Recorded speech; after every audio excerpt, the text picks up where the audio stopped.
ABN Andhra Jyothi కథనం తెలంగాణ ప్రభుత్వంలో సంచలనంగా మారింది.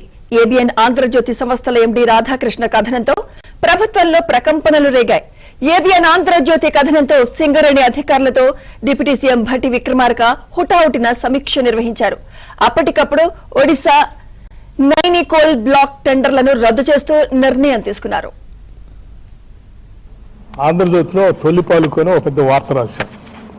అందులో రాష్ట్రంలో బొగ్గు గనుల కోసమే కొన్ని వార్తా కథనాలు వండించబడతా ఉన్నారని వారు రాస్తూ దాంట్లో నా పేరును కూడా తీసుకొని వచ్చి వారు పెద్ద అక్షరాలతో రాశారు. ముందుగా అసలు సింగరేణి కాలనీకి సంబంధించిన ఆస్తులు బొగ్గు గనులన్నీ కూడా తెలంగాణ ప్రజల ఆత్మాది. తెలంగాణ రాష్ట్ర ప్రభుత్వం ఈ రాష్ట్రానికి సంబంధించిన ఆస్తులు, ఆ ఆస్తుల్ని